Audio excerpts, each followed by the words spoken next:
ಅಂತಂದ್ರೆ ಇದೇ ಸದನದಲ್ಲಿ ಚರ್ಚೆ ಆಯಿತು. ನಮ್ಮೆಲ್ಲರಿಗೂ ಕೂಡ ಶ್ರದ್ಧಾ ಕೇಂದ್ರ ಆಗಿರೋ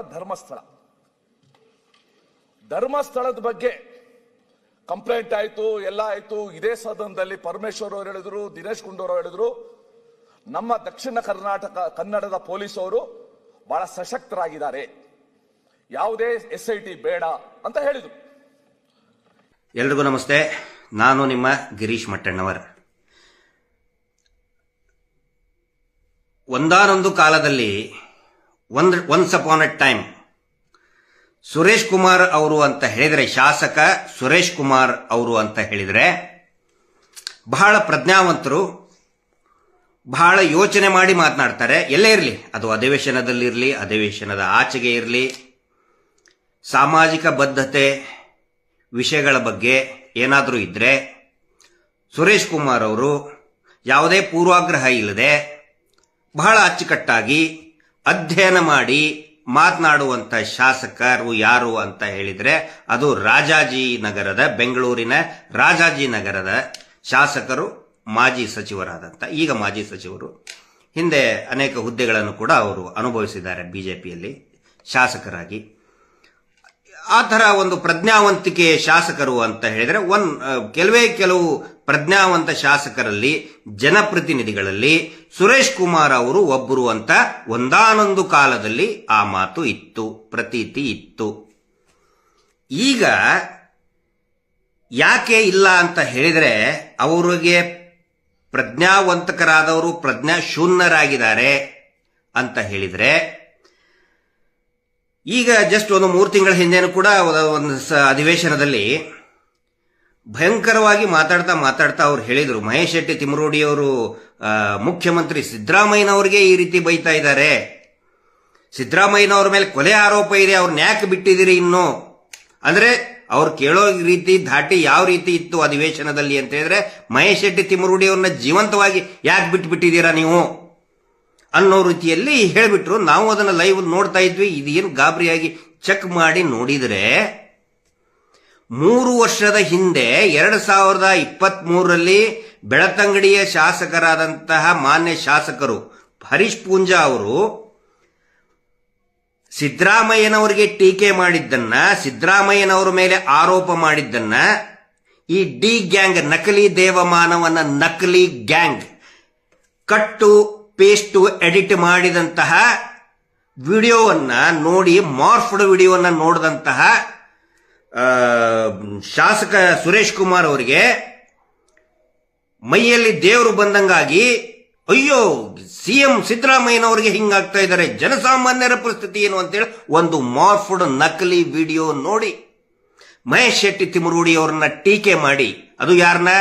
ಆ ಕಳಂಕಿತ ಕುಟುಂಬವನ್ನ ರಕ್ಷಣೆ ಮಾಡುವ ನೆಪದಲ್ಲಿ ಮಹೇಶ್ ಶೆಟ್ಟಿ ತಿಮರೋಡಿ ಅವ್ರನ್ನ ಅರೆಸ್ಟ್ ಮಾಡಬೇಕು. ಅರ್ರೆ ಅವಾಗ ಅನ್ಕೊಂಡೆ ನಾನು, ಇದು ನಾವು ಕಂಡಂತಹ ಸುರೇಶ್ ಕುಮಾರ್ ಅವರು ಅಲ್ಲ. ಸುರೇಶ್ ಕುಮಾರ್ ಅವರ ಬಗ್ಗೆ ಅತಿ ಹೆಚ್ಚು ಅಭಿಮಾನ ಪಕ್ಷದಲ್ಲಿ ಹೊಂದಿದ್ದಂಥವನು ನಾನು. ಒಂದಾನೊಂದು ಕಾಲದಲ್ಲಿ, ಒನ್ಸ್ ಅಪಾನ್ ಎ ಟೈಮ್, ಪಾದಯಾತ್ರೆ ಮಾಡಬೇಕಾದ್ರೆ ಅವರ ಸರಳತೆ, ಜನರಿಗೆ ಸ್ಪಂದನೆ ಮಾಡಬೇಕಾದ್ರೆ ಪ್ರಚಾರ ಇಲ್ಲದೆ ಅವರು ಮಾಡ್ತಾ ಇರುವಂತ ಸ್ಪಂದನೆ, ಒಂದಾನೊಂದು ಕಾಲದಲ್ಲಿ. ಈಗ ಒನ್ಸ್ ಅಗೇನ್ ಅದೇ ಸುರೇಶ್ ಕುಮಾರ್ ಅವರು ನಿನ್ನೆ ವಿಧಾನಸಭೆಯ ಅಧಿವೇಶನದಲ್ಲಿ ಧರ್ಮಸ್ಥಳ ಪ್ರಕರಣದ ಬಗ್ಗೆ ಒನ್ಸ್ ಅಗೇನ್ ಯಾವುದೇ ಆಧಾರವಿಲ್ಲದೆ ಕೆಲವೊಂದಿಷ್ಟು ಮಾತುಗಳನ್ನಾಡಿದ್ದಾರೆ, ಪ್ರಶ್ನೆಗಳನ್ನ ಕೇಳಿದ್ದಾರೆ. ನಮ್ಮನ್ನ ಗುರಿಯಾಗಿಟ್ಕೊಂಡು ಉತ್ತರ ಕೊಡಲೇಬೇಕು. ಯಾಕಂತ ಹೇಳಿದ್ರೆ ನಮಗೆ ವೇದಿಕೆ ಬೇರೆ, ಟಿವಿ ಚಾನಲ್ ವೇದಿಕೆ ಎಲ್ಲ, ಟಿವಿ ಚಾನಲ್ ಎಲ್ಲ ಅವ್ರ ಪರವಾಗಿನೇ, ಯಾರು ಆಮೇಲೆ ನಾವು ಕೂಡ ಹೋಗೋದನೂ ಇಲ್ಲ. ಬೇರೆ ವೇದಿಕೆಯಲ್ಲಿ, ದೊಡ್ಡ ದೊಡ್ಡ ವೇದಿಕೆಯಲ್ಲೆಲ್ಲ ಇವರು ಶಾಸಕರು ಇರ್ತಾರೆ, ಅಧಿವೇಶನದಲ್ಲಿ ಕೂಡ ಇವರು ಶಾಸಕರು, ಆದರೂ ಕೂಡ ನಾವು ಉತ್ತರ ಕೊಡಲೇಬೇಕು. ಸೊ ಅವರು ಏನು ಹೇಳಿದ್ರು ಮತ್ತೆ ಅದಕ್ಕೆ ವಾಸ್ತವತೆ ಏನಿದೆ ಸಾರ್ವಜನಿಕರ ಮುಂದೆ ನಾನು ಅದನ್ನ ವಿವರಣೆ ಕೊಡ್ತಾ ಹೋಗ್ತಾ ಇದ್ದೀನಿ. ನಿನ್ನೆ ಅವರು ಹೇಳಿದ್ರು ಏನಂತ ಹೇಳಿದ್ರೆ, ದಕ್ಷಿಣ ಕನ್ನಡ ಪೊಲೀಸರು ಸಶಕ್ತರಾಗಿದ್ದಾರೆ ಅಂತ ಗುಂಡೂರಾವ್ ಅವರು, ದಿನೇಶ್ ಗುಂಡೂರಾವ್ ಅವರು ಹೇಳಿದ್ರು, ಎಲ್ಲರೂ ಹೇಳಿದ್ರು. ಆದರೂ ಕೂಡ SIT ಮಾಡಿದ್ರು. ಯಾಕೆ ಮಾಡಬೇಕಾಗಿತ್ತು? ಓಕೆ, ನಾವು ಒಪ್ಕೊಂಡ್ವಿ ಅಂತ. ಸಶಕ್ತರಾಗಿದ್ದಾರೆ, ದಕ್ಷಿಣ ಕನ್ನಡ ಜಿಲ್ಲಾ ಪೊಲೀಸರು, ವಿಶೇಷವಾಗಿ ಬೆಳ್ತಂಗಡಿ ಪೊಲೀಸರು ಏನಾದರೂ ಸಶಕ್ತರಾಗಿದ್ರೆ ಇಷ್ಟೊತ್ತಿನವರೆಗೆ ಸುರೇಶ್ ಕುಮಾರ್ ಅವರೇ, ಮಾನ್ಯ ಸುರೇಶ್ ಕುಮಾರ್ ಅವರೇ, ಇಷ್ಟೊತ್ತಿನವರೆಗೆ ಈ ಕಳಂಕಿತ ಕುಟುಂಬದ ಕೊಲೆಗಡಕರು ಜೈಲಲ್ಲಿ ಕಂಬಿ ಎಣಿಸ್ತಾ ಇದ್ದಿದ್ರು ಅಥವಾ ಗಲ್ಲಿಗೆ ಏರಿಸ್ತಾ ಇದ್ರು ಸಶಕ್ತರಾಗಿದ್ದರೆ. ಇದು ಮೊದಲನೇ ಪಾಯಿಂಟ್ ತಿಳ್ಕೊಳ್ಳಿ. ಆನಂತರ ಹೇಳ್ತಾರೆ, ಏನು ಆಚೆ ಬಂದ್ರು, ಯಾರು DIG MN ಅನುಚೇತ್ ಮತ್ತೆ ಸೌಮ್ಯಲತಾ IPS ಅಧಿಕಾರಿ. ಇದ್ರ ಬಗ್ಗೆ ಒಂದು ಪತ್ರಿಕೆಯಲ್ಲಿ ಈಗಾಗಲೇ ಏನೋ ಕ್ಲಾರಿಫಿಕೇಶನ್, ಬಹುಶಃ BLR ಪೋಸ್ಟ್ ನಲ್ಲಿ ಕ್ಲಾರಿಫಿಕೇಶನ್ ಕೊಟ್ಟಿದ್ದಾರೆ. ನಾನು BLR ಪೋಸ್ಟ್ ಯಾಕಂತ ಹೇಳ್ತೇನೆ ಅಂದ್ರೆ ಬಹಳ ಖಚಿತ, ಈಗ ಸಂಬಂಧಪಟ್ಟಂತೆ ಬಹಳ ಖಚಿತತೆ ಇರುವಂತಹ ಮಾಹಿತಿಯನ್ನು ಕೊಡ್ತಾ ಬಂದಿದ್ದಾರೆ ಇದುವರೆಗೆ. DIG MN ಅನುಚೇತ್ ಸಾಹೇಬರು ಅವರು ಇದರಿಂದ ಹೊರಗಡೆ ಹೋಗಿಲ್ಲ. ನಾನು ಕೂಡ ಅಲ್ಲಿ ಇದ್ದವನೇ, ಅಂದ್ರೆ ಎನ್ಕ್ವೈರಿಗೆ ಅಟೆಂಡ್ ಆದವನೇ, ಹೊರಗಡೆ ಹೋಗಿಲ್ಲ. ಇವ್ರು ಹೇಳ್ತಾರೆ ಹೊರಗಡೆ ಹೋದ್ರು ಅಂತ ಹೇಳಿ. ಯಾವ ಆಧಾರದ ಮೇಲೆ ಹೇಳ್ತಾ ಇದ್ದಾರೆ ಸುರೇಶ್ ಕುಮಾರ್ ಅವರು? ಆನಂತರ ಸೌಮ್ಯಲತಾ ಮೇಡಮ್ ಅವರು ಕೂಡ ಹೊರಗಡೆ ಹೋಗಿದ್ದಾರೆ. ತಾಂತ್ರಿಕವಾಗಿ ಅವರು ಅಲ್ಲೇ ಇದ್ದಾರೆ. ಯಾವ ಕಾರಣಕ್ಕಾಗಿ ಅವರು ಆಕ್ಟಿವ್ ಆಗಿಲ್ಲ ಅದು ಅವರಿಗೆ SIT ತನಿಖೆ ಮಾಡೋರಿಗೆ ಗೊತ್ತು. ಬಟ್ ಆಚೆಗೆ ಬಂದ್ರು ಅಂತ ಹೇಳ್ತಾ ಇದ್ರಲ್ಲ ಸುರೇಶ್ ಕುಮಾರ್ ಅವರು.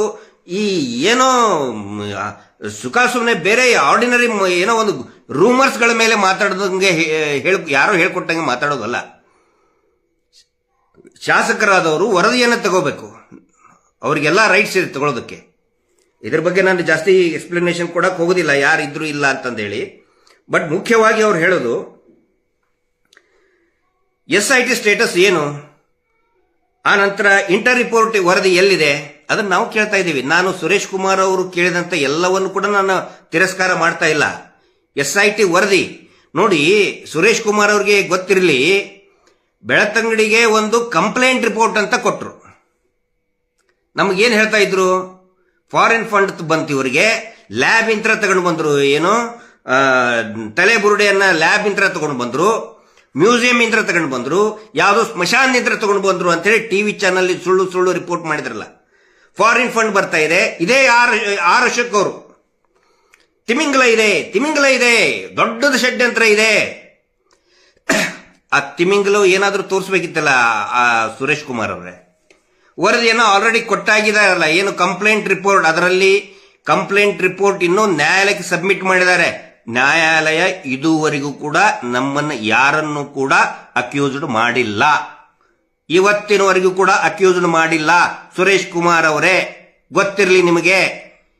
ಅಧಿವೇಶನದಲ್ಲಿ ಮಾತಾಡಬೇಕಾದ್ರೆ ವರದಿಯನ್ನ, ದಾಖಲೆಗಳನ್ನ ತೆಗೆದುಕೊಂಡು ಅದನ್ನ ಅಧ್ಯಯನ ಮಾಡಿ ಮಾತಾಡಬೇಕು ಸುರೇಶ್ ಕುಮಾರ್ ಅವರು.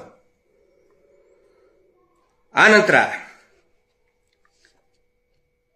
ಧರ್ಮಸ್ಥಳಕ್ಕೆ ಅಪಚಾರ ಬರುವ ಹಾಗೆ, ಆಮೇಲೆ ಧರ್ಮಸ್ಥಳದ ಮೇಲಿರುವಂತಹ ನಂಬಿಕೆಯನ್ನ ಛಿದ್ರ ಮಾಡ್ತಾ ಇದ್ದಾರೆ. ಯಾರು ಮಾಡ್ತಾ ಇದ್ದಾರೆ ಅದನ್ನ? ನಮಗೂ ಕುತೂಹಲ ಇದೆ, ಯಾರು ಮಾಡ್ತಾ ಇದ್ದಾರೆ ತೋರ್ಸ್ರಿ ಅದನ್ನ. ನಂಬಿಕೆ ಛಿದ್ರ ಬರೋ ಹಾಗೆ ಯಾರು ಮಾಡ್ತಾ ಇದ್ದಾರೆ? ಏನಾದ್ರೂ ದಾಖಲೆ ಇದೆಯಾ? ನಾವೇನಾದ್ರೂ ಮಾಡ್ತಾ ಇದ್ರೆ ತೋರಿಸಿ ಅದನ್ನ. ಕೊಲೆ ಮಾಡೋದ್ರಿಂದ ನಂಬಿಕೆ ಛಿದ್ರ ಆಗುತ್ತೋ ಅಥವಾ ನ್ಯಾಯ ಕೇಳೋದ್ರಿಂದ ನಂಬಿಕೆ ಛಿದ್ರ ಆಗುತ್ತೋ? ಧರ್ಮಸ್ಥಳಕ್ಕೆ ಅಂಟಿದ ಕಳಂಕ ಹಾಗೆ ಇರಬೇಕಾ ಅಂತ ಕೇಳ್ತೀರಾ? ಧರ್ಮಸ್ಥಳಕ್ಕೆ ಕಳಂಕ ಅಂಟಿಸಿದವ್ರು ಯಾರು? ಕಳಂಕ ಇರುವುದು ಕುಟುಂಬದ ಮೇಲೆ. ಆ ಕುಟುಂಬದ ಪ್ರಭಾವಿ ಕುಟುಂಬದ ಮೇಲೆ, ಯಾವ ಕುಟುಂಬವನ್ನು ನಾವು ರಕ್ಷಣೆ ಮಾಡೋದಕ್ಕೆ ನೀವು ಹಗಲಿರಲು ಪ್ರಯತ್ನ ಮಾಡ್ತಾ ಇದ್ದೀರಲ್ಲ ಸುರೇಶ್ ಕುಮಾರ್ ಅವರೇ, ಆ ಕುಟುಂಬದ ಮೇಲೆ ಕಳಂಕ ಇರುವುದು. ಆನೆ ಮಾವುತನ ಪ್ರಕರಣದಲ್ಲಿ ಸ್ವತಃ ಅವರ ಹೆಸರು, ಅಣ್ಣ ತಮ್ಮ ಬ್ರದರ್ಸ್, ದಣಿ ಬ್ರದರ್ಸ್ ಇದ್ದಾರೆ, ಅವರ ಹೆಸರನ್ನ ಹೇಳಿಯೇ ದೂರು ಕೊಟ್ಟಿರುವುದು SP ಅವರಿಗೆ. ಇವ್ರು ಕೊಟ್ಟಂತೆ ಪೊಲೀಸ್ ಸ್ಟೇಷನ್ ಅಲ್ಲಿ ಕಂಪ್ಲೇಂಟೇ ತಗೊಳ್ಳಲ್ಲ. ಆ ಸತ್ತ ನಾರಾಯಣ ಮತ್ತು ಯಮುನಾಳ ಸಂಬಂಧಿಕರು, ಹೆಂಡತಿ ಮತ್ತು ಮಕ್ಕಳು ಕೊಟ್ಟಂತಹ ದೂರನ್ನ ತೆಗೆದುಕೊಳ್ಳೋದಿಲ್ಲ, SP ಗೆ ಕೊಡ್ತಾರೆ. ಇವರದೇ, ನೀವು ಯಾರ ರಕ್ಷಣೆ ಮಾಡ್ತಾ ಇದ್ರಲ್ಲ ಸುರೇಶ್ ಕುಮಾರ್ ಅವರೇ, ಅವರದೇ ಹೆಸರನ್ನ ಹಾಕಿ ಇಂಥವರಿಂದನೇ ನನ್ನ ಗಂಡನ ಮತ್ತು ಗಂಡನ ತಂಗಿಯ ಕೊಲೆಯಾಗಿದೆ, ಇವರೇ ಕಾರಣರಿದ್ದಾರೆ ಅಂತ ಹೇಳಿದ್ರು ಕೂಡ ದೂರನ್ನ ದಾಖಲೆ ಮಾಡಲಿಲ್ಲ. ಕಳಂಕ ಇರೋದು ಯಾರ ಮೇಲೆ? ದೇವಸ್ಥಾನದ ಮೇಲೆನಾ? ಕಳಂಕ ಇರೋದು ಆ ಕುಟುಂಬದ ಮೇಲೆ. ಪದ್ಮಲತಾ ಪ್ರಕರಣದಲ್ಲಿ ಅದೇ ಕುಟುಂಬದ ಮತ್ತೊಬ್ಬರು ಮನೆ ಅವರು ತೀರ್ಕೊಂಡ್ರು, ಪ್ರಭಾಕರ್ ಅಂತ ಹೇಳಿ, ಪ್ರಭಾಕರ್ ಜೈನ್, ಅವರೇ ಪ್ರಾಂಶುಪಾಲರಾದವರು, ಅವರ ಕಾರಿನಲ್ಲಿನೇ ಕೂರಿಸ್ಕೊಂಡು ಹೋಗಿದ್ರು ಅಂತೇಳಿ ಅವರ ಆ ಸತ್ತ ಮಗು ಪದ್ಮಲತಾಳ ತಂದೆ ಹೇಳ್ತಾರ್ರಿ. ಸುರೇಶ್ ಕುಮಾರ್ ಅವರೇ, ಕಳಂಕ ಇದು ಆ ಕುಟುಂಬದ ಮೇಲೆ. ಆ ಕುಟುಂಬದ ಮೇಲೆ ಇರ್ತಕ್ಕಂತಹ ಕಳಂಕವನ್ನ ನೀವು ಸುರೇಶ್ ಕುಮಾರ್ ಅವರೇ, ಹಿರಿಯರಾದಂತ ಸುರೇಶ್ ಕುಮಾರ್ ಅವರೇ, ಯಾಕೆ ದೇವಸ್ಥಾನಕ್ಕೆ ಆ ಕಳಂಕವನ್ನು ಅಂಟಿಸ್ತಾ ಇದ್ರಿ ನೀವು? ಅದು ಅಧಿವೇಶನದಲ್ಲಿ ಯಾಕೆ ಹಿಂದೂ ಧರ್ಮಕ್ಕೆ, ಹಿಂದೂ ದೇವಸ್ಥಾನಕ್ಕೆ ಕಳಂಕ ತರ್ತಾ ಇದ್ದೀರಿ? ನಾವು ಯಾರು ಕೂಡ ದೇವಸ್ಥಾನಕ್ಕೆ ಇದುವರೆಗೂ ಕಳಂಕ ಬರುವಂತ ಒಂದೇ ಒಂದು ಮಾತಾಡಲಿಲ್ಲ. ಯಾಕಂತ ಹೇಳಿದ್ರೆ ನಾವು ಭಕ್ತರು, ಅಲ್ಲಿ ಸತ್ತಂತವ್ರು ಎಲ್ಲರೂ ಕೂಡ ಹಿಂದೂ ಭಕ್ತರೇ. ಸೌಜನ್ಯ ಪ್ರಕರಣದ ಕೂಡ ಕಳಂಕ ಸಂಪೂರ್ಣವಾಗಿ ಆ ಕುಟುಂಬದ ಮೇಲೇನೆ ಇದೆ. ಪ್ರಭಾವಿ ಕುಟುಂಬದ ಮೇಲೇನೆ ಕಳಂಕ ಇರುವುದು. ಆ ಕುಟುಂಬದ ಮೇಲೆ ಇರ್ತಕ್ಕಂತಹ ಕಳಂಕವನ್ನ ದೇವಸ್ಥಾನಕ್ಕೆ ಯಾಕೆ ಅಂಟಿಸ್ತಾ ಇದ್ದೀರಿ ಸುರೇಶ್ ಕುಮಾರ್ ಅವರೇ ನೀವು? ದೇವಸ್ಥಾನಕ್ಕೆ ಕಳಂಕ ಮಾಡ್ತಾ ಇರೋರು ಯಾರು? ಆಮೇಲೆ ಇನ್ನೊಂದು ಹೇಳ್ತೀರಿ ನೀವು, ನಾವೆಲ್ಲರೂ ಕೂಡ ಸ್ವಾಗತ ಮಾಡಿಬಿಟ್ವಿ, SIT ಆಗಿಬಿಡ್ತು. ಎಲ್ಲಿ ಸ್ವಾಗತ ಮಾಡಿದ್ರಿ ನೀವು? ಕುಣ್ಕೊಂತ ಹೋದ್ರಿ ಅಲ್ಲಿ ಧರ್ಮ ರಕ್ಷಣೆ ಯಾತ್ರೆ ಅಂತ ಹೇಳಿ. ಯಾವ ಧರ್ಮ ರೀ? ಅಲ್ಲಿ ಸತ್ತು, ಅತ್ಯಾಚಾರ ಆಗಿ ಸತ್ತು ಇನ್ನೂ ಅನೇಕ ಹೆಣಗಳು ಬಿದ್ದಿದೆ ಲಾಜಿಂಗ್ ನಲ್ಲಿ. Crime number 111/2009, crime number 306/2010 lodge ನಲ್ಲಿನೇ ಹೆಣ ಬಿದ್ದಿದೆ. ಅಪರಿಚಿತ ಹುಡುಗಿ ಶವ ಅಂತ ಹೇಳ್ತಾರೆ, ಕೊಲೆ ಅಂತ 302 ಹೇಳ್ತಾರೆ. ತನಿಖೆನೇ ಆಗ್ಲಿಲ್ಲ. ಆಸಿಡ್ ಹಾಕಿ ಸತ್ತ ಮೇಲೆ ಆಸಿಡ್ ಹಾಕ್ತಾರೆ, ಅದು ಕೂಡ ತನಿಖೆಯಲ್ಲಿದೆ. ಆದರೆ ಅಪರಿಚಿತರು ಅಂದ್ರೆ ಏನು, ಕೊಲೆಗಡಕರು ನಾಪತ್ತೆ. ಯಾರ ಮೇಲಿದೆ ಕಳಂಕ? ದೇವಸ್ಥಾನದ ಮೇಲೆ ಕಳಂಕನ? ಯಾವ ಹಿಂದುತ್ವರೇ ಇದು? ಸುರೇಶ್ ಕುಮಾರ್ ಅವರೇ, ಸತ್ತಂತವ್ರು ಎಲ್ಲರೂ ಕೂಡ ಹಿಂದೂ ಧರ್ಮದವರೇ. ಯಾವ ಹಿಂದುತ್ವ ನಿಮ್ದು? ಸತ್ತಂತವ್ರಿಗೆ ನ್ಯಾಯ ಕೇಳಿದ್ರೆ ದೇವಸ್ಥಾನಕ್ಕೆ ಕಳಂಕ ಅಂತಿದ್ದೀರಿ. ಯಾವ ಸೀಮೆ ಹಿಂದುತ್ವ ನಿಮ್ದು? ನೀವು ಬರೆದಿದ್ದೆ ಹಿಂದುತ್ವ ಅಲ್ಲ. ಅರ್ಥ ಮಾಡ್ಕೋಬೇಕು. ಪ್ರಜ್ಞಾವಂತರು ಅಂತ ಹೆಸರು ಮಾಡಿದವ್ರು ನೀವು ಸುರೇಶ್ ಕುಮಾರ್ ಅವರೇ. ಯಾವ ಸೀಮೆ ಹಿಂದುತ್ವ ನಿಮ್ದು? ನೂರಾರು ಜನ ಹೆಣ್ಮಕ್ಳು ಪ್ರಾಣ ಕಳ್ಕೊಂಡಿದ್ದಾರಲ್ಲಿ, ಪುರುಷರು ಪ್ರಾಣ ಕಳ್ಕೊಂಡಿದ್ದಾರೆ. ಪಂಚಾಯಿತಿ ಮತ್ತು ಪೊಲೀಸ್ ದಾಖಲೆ ಮುಖಾಂತರನೇ ಹೇಳ್ತಾ ಇದ್ದೀನಿ ನಾನು. ನಿಮಗೆ ಸಂಯಮ ಇದ್ರೆ, ಪ್ರಜ್ಞೆ ಇದ್ರೆ, ಪೇಷನ್ಸ್ ಇದ್ರೆ ದಾಖಲೆಗಳನ್ನು ತರಿಸ್ಕೋಬೇಕಾಗಿತ್ತು. SIT ಅಂದ್ರೆ ದಾಖಲೆ ತೆಗೆದುಕೊಳ್ಳುವಂತ ಎಲ್ಲಾ ಅಧಿಕಾರ ಹಕ್ಕು ಶಾಸಕರಿಗೆ ಇರುತ್ತೆ. ತರಿಸ್ಕೊಳ್ಳಿ ನೀವು. ನಾನು ಶಾಸಕ, ನಾನು ಅಧಿವೇಶನದಲ್ಲಿ ಮಾತಾಡಬೇಕು, ತೋಡು ಬನ್ನಿ ಅಂತ ಹೇಳಬೇಕಿತ್ತು. ಯಾಕೆ ದಾಖಲೆ ತರಿಸ್ಕೊಂಡು ಮಾತಾಡಲ್ಲ? ನಮ್ಮ ಕಡೆ ಇದೆ ದಾಖಲೆ. SIT ಹತ್ರ ಇದೆ, ಪೊಲೀಸರ ಹತ್ರ ಇದೆ. ಅಸಹಜ ಸಾವುಗಳ ಪ್ರಕರಣದ ಬಗ್ಗೆ ಪೊಲೀಸರ ಹತ್ರ ಇದೆ. ತರಿಸ್ಕೊಂಡು ಅಧಿವೇಶನದಲ್ಲಿ ಹಿಡ್ಕೊಂಡು ಮಾತಾಡಬೇಕಿತ್ತು ನೀವು. ಹೇಳ್ತಾರೆ ಸುರೇಶ್ ಕುಮಾರ್, ನಾನು ಪೇಪರ್ ಅಲ್ಲಿ ನೋಡಿದ್ದೀನಿ ಇವ್ರದ್ದು ವಿಡಿಯೋ, ದಯವಿಟ್ಟು ಇದನ್ನ ಹಾಕಬೇಕು. ವಿಡಿಯೋ ಹಾಕಿ ತೋರಿಸ್ತೇನೆ ನಾಳೆ. ಅದನ್ನ ದಯವಿಟ್ಟು ನಮ್ಮ ಯೂಟ್ಯೂಬರ್ಸು ಮತ್ತೆ ಈ ಸೋಷಿಯಲ್ ಮೀಡಿಯಾದಲ್ಲಿ ಇರೋರು ಅಂತವರು ಸುರೇಶ್ ಕುಮಾರ್ ಅವ್ರದ್ದು ಕೂಡ ಸ್ಟೇಟ್ಮೆಂಟ್ ಅನ್ನು ಹಾಕಿ. ನಾನು ಪತ್ರಿಕೆಯಲ್ಲಿ ನೋಡ್ಬಿಟ್ಟೆ, ಟಿವಿಯಲ್ಲಿ ನೋಡ್ಬಿಟ್ಟೆ. ಏನ್ ಹೇಳ್ತಾರೆ ಟಿವಿಯಲ್ಲಿ? ಮಣ್ಣು. ಮುಂಚೆ ಏನು ಅಡ್ವರ್ಟೈಸ್ಮೆಂಟ್ ಕೊಡ್ತಾ ಇದ್ರು ಅದಕ್ಕಿಂತ 8 ಪಟ್ಟು ಅಡ್ವರ್ಟೈಸ್ಮೆಂಟ್ ಜಾಸ್ತಿ ಆಗಿದೆ. ನೋಡಿ ನೀವು ಎಲ್ಲ ಟಿವಿ ಚಾನಲ್ ನಲ್ಲಿ. ಯಾಕೆ ಕೊಡ್ತಾ ಇದ್ದಾರೆ? ಇದೇ ಪ್ರಭಾವಿಗಳು, ನೇತ್ರಾವತಿಯ ಪ್ರಭಾವಿಗಳು ಎಲ್ಲಾ ಟಿವಿ ಚಾನಲ್ ನೋಡಿ, ಇವ್ರದ್ದು ಅಡ್ವರ್ಟೈಸ್ಮೆಂಟ್.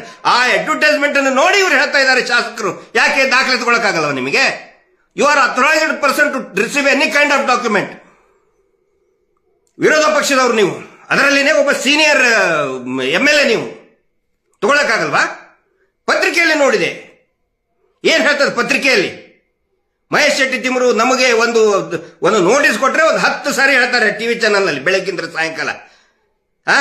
ಸುಳ್ಳು ಬಂಧನ ಅಂತ ಹೇಳ್ತಾರೆ. ಅದನ್ನ ನೋಡ್ಕೊಂಡು ನೀವು ಅಧಿವೇಶನದಲ್ಲಿ ಮಾತಾಡ್ತೀರಾ? ನೀವು ವಾಸ್ತವ ದಾಖಲೆ ತೆಗೆದುಕೊಂಡು ಮಾತಾಡಬೇಕಾಗಿತ್ತು.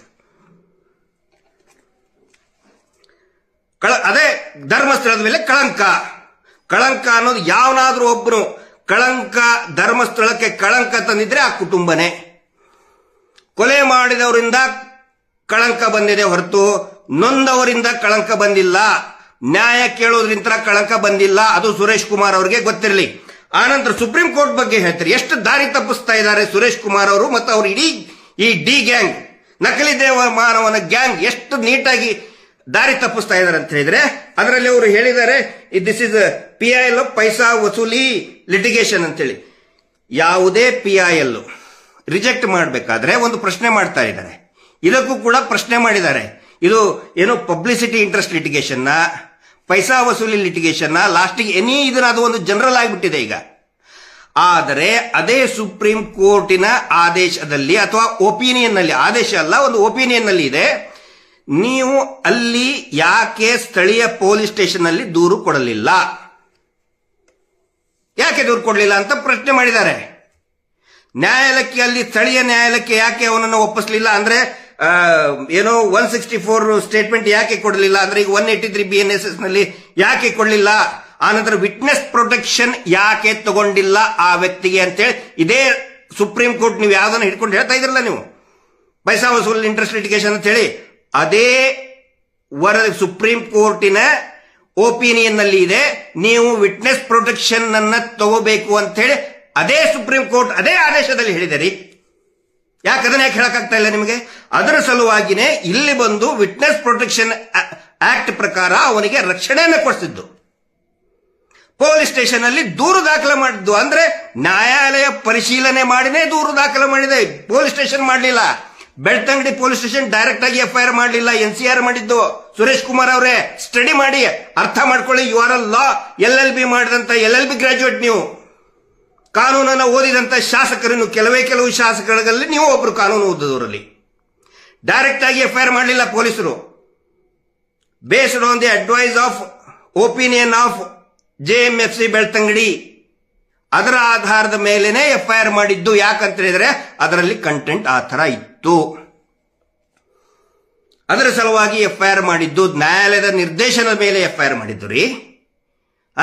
ಅದು ಸುಪ್ರೀಂ ಕೋರ್ಟ್ ಒಪಿನಿಯನ್ ಆಧಾರದ ಮೇಲೆ ಮಾಡಿದ್ದದನ್ನ ಸುಮ್ಮನೆ ಹಂಗೆ ಪೈಸಾ ವಸೂಲಿ ಇದನ್ನು ತೋರಿಸಬೇಕಾಗಿತ್ತು. ಪೈಸಾ ವಸೂಲಿ ಮಾಡಿದ್ರೆ SIT ತನಿಖೆ ಆಗಿದ್ದಲ್ಲ, 10-15 ದಿನ ಎನ್ಕ್ವೈರಿ ಮಾಡಿದ್ದಾರೆ, ತೋರಿಸ್ರಿ ಏನಾದ್ರೂ ಪೈಸಾ ವಸೂಲಿ ಮಾಡಿದೀವಿ ಅಂತೇಳಿ. ಒಂದು ವೇಳೆ ಚಿನ್ನಯ್ಯನವನು ಅಥವಾ ಅಲ್ಲಿ ಸಿಕ್ಕಂತಹ ಬುರುಡೆಗಳು ಬೇರೆ ಯಾರ್ದೋ ಹತ್ರ ಸಿಕ್ಕಿದ್ರೆ ಬ್ಲಾಕ್ ಮೇಲ್ ಮಾಡ್ತಾ ಇದ್ರು. ಏನಾದ್ರೂ ಮಾಡಿದೀವಿ ನಾವು, ಬ್ಲಾಕ್ ಮೇಲ್ ಮಾಡಿದೀವ, ಇವ್ರು ಮುಂದೆ ಹೋಗಿ ಬ್ಲಾಕ್ ಮೇಲ್ ಮಾಡಿದ್ರು ಅಂತ ಏನಾದ್ರೂ ಒಂದು ಸಣ್ಣ ಕೊಳಕ ದಂಧೆ ಏನಾದ್ರೂ ನಾವು ಮಾಡಿದೀವ?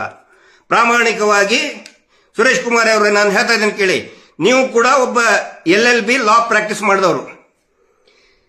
ಇಲ್ಲಿ ಒಂದು ಕೊಲೆ ಆಗಿದೆ ಅಥವಾ ಇಂತಲ್ಲಿ ಒಂದು ನಾನು ಬುರುಡೆ ನೋಡಿದ್ದೀನಿ, ಅಸ್ಥಿ ಪಂಜರ ನೋಡಿದ್ದೀನಿ ಅಂತ ಹೇಳಿದ್ರೆ ನಿಮ್ಮ ಹತ್ರ ಬಂದ್ರೆ ನಿಮ್ಮನ್ನ ಅಕ್ಯೂಸ್ ಮಾಡಬಹುದಾ?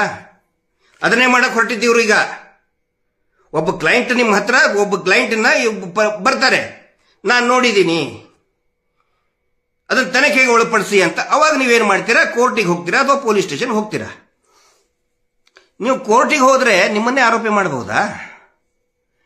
ಉತ್ತರ ಕೊಡಿ ಸುರೇಶ್ ಕುಮಾರ್ ಅವರೇ. ಯಾಕಂತ ಹೇಳಿದ್ರೆ ನೀವು ಲಾ ಪ್ರಾಕ್ಟೀಸ್ ಮಾಡಿದಂಥವ್ರು, ಇಲ್ಲಿ ಅದನ್ನೇ ಮಾಡಕ್ ಹೊಂಟಿದ್ದೀವ್ರು. ನಮ್ಮ ಮೇಲೆ, ನಮ್ಮ ಅಡ್ವೊಕೇಟ್ಗಳ ಮೇಲೆ ಟಾರ್ಗೆಟ್ ಮಾಡಕ್ ಹೊಂಟ್ರು. ಯಾಕಂದ್ರೆ ಎಲ್ಲರೂ ಹೆದರ್ ಬಿಡಬೇಕು, ದೂರು ಕೊಟ್ಟವನೇ ಅಪರಾಧಿ.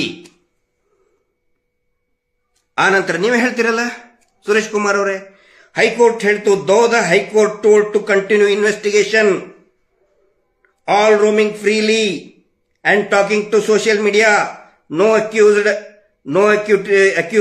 is arrested, enquired. ನೀವು ಹೇಳ್ತಿರಲ್ಲ, though high court told to continue investigation, very important ಮಾತು ಹೇಳಿದ್ರಿ. ನೀವು ಹೇಳಿದ ಮಾತನ್ನ ಆ ನಕಲಿ ದೇವಮಾನವನ ಗ್ಯಾಂಗ್ನವ್ರು ಕೇಳಿಸ್ಕೋಬೇಕು, ಅವರು ಸಾಕ್ತಾ ಇರುವಂತ ಟಿವಿ ಚಾನೆಲ್ಗಳು ಕೇಳಿಸ್ಕೋಬೇಕು. ಏನಂತ ಪ್ರಚಾರ ಮಾಡಿಬಿಟ್ರು? ಮುಗಿದೋಯ್ತು ಇನ್ವೆಸ್ಟಿಗೇಷನ್, ಮುಗಿದೋಯ್ತು, ಚಾರ್ಜ್ ಶೀಟ್ ಕೊಟ್ಟು ಬಿಟ್ರು, ಮುಗೀತು ಇನ್ವೆಸ್ಟಿಗೇಷನ್. ಇಲ್ಲ, SIT ಚಾಪೆ ಎಲ್ಲ ಕಟ್ಕೊಂಡು ಹೋಗ್ಬಿಟ್ರು. ನಾವು ಹೇಳ್ತಾ ಇದ್ವಿ SIT ಕಂಟಿನ್ಯೂ ಇದೆ ರೀ ಅಂತ ಹೇಳಿದ್ರೆ, ಇಲ್ಲ SIT ಮುಗಿದೋಯ್ತು. ಬಟ್ ನೀವೇ ಹೇಳಿದ್ರಲ್ಲ SIT ಕಂಟಿನ್ಯೂ ಆಗಿದೆ ಅಂತ ಹೇಳಿ, ಮತ್ತೆ ಕಂಟಿನ್ಯೂ ಮಾಡಕ್ ಬಿಡ್ರಿ ಸುರೇಶ್ ಕುಮಾರ್ ಅವರೇ. ಯಾಕೆ ಪದೇ ಅಡ್ಡಗಾಲ ಹಾಕ್ತಾ ಇದ್ದೀರಿ? ಯಾಕೆ ಅಡ್ಡಗಾಲ ಹಾಕ್ತಾ ಇದ್ದೀರಿ? ಅದಕ್ಕೆ ಯಾಕೆ ಪ್ರಶ್ನೆ ಮಾಡ್ತಾ ಇದ್ದೀರಿ? ಚಾರ್ಜ್ ಶೀಟ್ ಕೊಟ್ಟ ಮೇಲೆ ಕೇಳಿ. ಆನಂತರ SITಗೆ ಈಗ ಸದ್ಯಕ್ಕೆ ಕೊಟ್ಟಂತಹ ವರದಿ ಪ್ರಕಾರ ಅವರು 7 ಅಸ್ಥಿ ಪಂಜರ ಅಂತ ಹೇಳ್ತಾರೆ, 7 ತಲೆಬುರುಡೆ, 1,000 ಎಲುಬುಗಳು FSLಗೆ ಕಳಿಸಿದ್ದಾರೆ. ಅಧಿಕೃತವಾದಂತಹ ಮಾಹಿತಿ ನ್ಯಾಯಾಲಯಕ್ಕೂ ಕೂಡ ಕೊಟ್ಟಿದ್ದಾರೆ. ಎಷ್ಟು? 1,000 ಮೂಳೆಗಳು. ಯಾರವು 1,000 ಮೂಳೆಗಳು? ಎಲ್ಲಿಂದ ಬಂದುವೋ? FSL ಕೊಟ್ಟಿದ್ದಾರೆ. ಅದು ಮೂಳೆಗಳು ಸುರೇಶ್ ಕುಮಾರ್ ಅವರೇ, ಮಿಠಾಯಿ ಅಲ್ಲ, ಜಲೇಬಿ ಅಲ್ಲ. ಜಿಲೇಬಿ ಕಳಿಸಿಲ್ಲ FSLಗೆ. 1,000 ಮೂಳೆಗಳು. ಯಾರು? ನಿಮ್ಮ ಕ್ಷೇತ್ರದ ರಾಜಾಜಿನಗರ ಕ್ಷೇತ್ರದವರು ಇರಬಹುದು, ಯಾರಿಗ್ ಗೊತ್ತು? ನೀವು ಶಾಸಕರು ಏನ್ ಮಾಡಬೇಕಾಗಿತ್ತು? ನೀವು ಹೇಳ್ತೀರಲ್ಲ, ಸೊ ಫ್ರೀ ಆನಂತರ ಅಕ್ಯೂಸ್ಡ್ ರೋಮಿಂಗ್ ಫ್ರೀಲಿ. ಎಸ್, ನಾವು ಒಪ್ಕೊಳ್ತೀವಿ. ಆರೋಪಿಗಳನ್ನ ಇನ್ನೂ ಅರೆಸ್ಟ್ ಮಾಡಿಲ್ಲ. ಎಸ್, ನಾವು ಅದನ್ನೇ ಕೇಳ್ತಾ ಇದ್ದೀವಿ. ಯಾಕೆ ಅರೆಸ್ಟ್ ಮಾಡಲಿಲ್ಲ? 24-30 ಜನರ ಹೆಸರು ಹೇಳಿದಾರೆ ಚಿನ್ನಯ್ಯ. ಫಸ್ಟ್ ಕೋರ್ಟಿಗೆ ಬಂದ ತಕ್ಷಣ ಯಾಕೆ ಅರೆಸ್ಟ್ ಮಾಡಲಿಲ್ಲ ಇನ್ನೂ ಅವ್ರನ್ನ? ಫ್ರೀಯಾಗಿ ಓಡಾಡ್ತಾ ಇದಾರಲ್ಲ. ಹೋಗಿ ಸಿದ್ದರಾಮಯ್ಯ ಅವ್ರನ್ನ ಭೇಟಿ ಆಗ್ತಾರೆ ಬೆಳಗಾವಕ್ಕೆ. SIT ನಿಲ್ಸಿ ಅಂತ ಹೇಳಿ. ಅಲ್ಲಿ ಕುಂಭಾಭಿಷೇಕ, ಅಲ್ಲಿ ಒಂದು 20 ಲಕ್ಷ ಕೊಟ್ಟೆ, ಇಲ್ಲಿ 50 ಲಕ್ಷ ಕೊಟ್ಟೆ. ಆ ಕೆರೆ ಯೋಜನೆ ಅಂತ ಹೇಳಿ ಸರ್ಕಾರ ದುಡ್ಡೇ ಎತ್ತಿ ನಾವು ಮಾಡಿದ್ವು, ಕೆರೆ ಇಂಪ್ರೂವ್ ಮಾಡಿದ್ವು, ಕೆರೆ ಯೋಜನೆ ಅಂತ ಹೇಳಿ ಕೆರೆ ಯೋಜನೆ ಎಲ್ಲರನ್ನು ಬೋಳಿಸಿ, ಸರ್ಕಾರನ್ನು ಬೋಳಿಸಿ, ಕೆರೆ ಕೆರೆದು ಫ್ರೀಯಾಗಿ ಅಡ್ಡಾಡ್ತಾ ಇದ್ರಲ್ಲ. ಯಾಕೆ ಅರೆಸ್ಟ್ ಮಾಡಿಲ್ಲ ಅವ್ರನ್ನ? ನಾವು ಅದನ್ನೇ ಕೇಳ್ತಾ ಇದ್ದೀವಿ. ನಿಮ್ಮ ಪ್ರಕಾರ ನಾವು ಅಕ್ಯೂಸ್ಡ? ನಾವು ಆ ವ್ಯಕ್ತಿಗೆ ರಕ್ಷಣೆ ಕೊಟ್ಟು, ವಿಟ್ನೆಸ್ ಪ್ರೊಟೆಕ್ಷನ್ ಆಕ್ಟ್ ನಲ್ಲಿ ಅವನಿಗೆ ರಕ್ಷಣೆ ಕೊಡಿಸಿ, ಆಶ್ರಯ ಕೊಡಿಸಿ, ನ್ಯಾಯಾಲಯಕ್ಕೆ ಕರ್ಕೊಂಡು, ಹಂಗಿತ್ತಂದ್ರೆ ನೀವು ಎಷ್ಟೋ ಇದ್ರ ಕೇಸ್ಗಳನ್ನ ಅಟೆಂಡ್ ಮಾಡಿರ್ತೀರಿ. ನಿಮ್ಮನ್ನು ಅರೆಸ್ಟ್ ಮಾಡಬಹುದಾಗಿತ್ತಲ್ಲ, ನಿಮ್ಮನ್ನು ಅಕ್ಯೂಸ್ಡ್ ಮಾಡ್ಬೇಕಲ್ರಿ. ಅಡ್ವೊಕೇಟ್ ಏನಾದ್ರು ಅಕ್ಯೂಸ್ಡ್ ಮಾಡ್ತಾರಾ? ಅಥವಾ ಆ ಪ್ರೊಟೆಕ್ಷನ್ ಕೊಟ್ಟಂತವ್ರನ್ನ, ಸಾಕ್ಷಿಯನ್ನ ಪ್ರೊಟೆಕ್ಷನ್ ಕೊಟ್ಟಂತವ್ರಿಗೆ ಅಕ್ಯೂಸ್ಡ್ ಮಾಡ್ತಾರಾ? ಅಥವಾ ಕೊಂದಂತವ್ರನ್ನ ಅಕ್ಯೂಸ್ಡ್ ಮಾಡ್ಬೇಕು?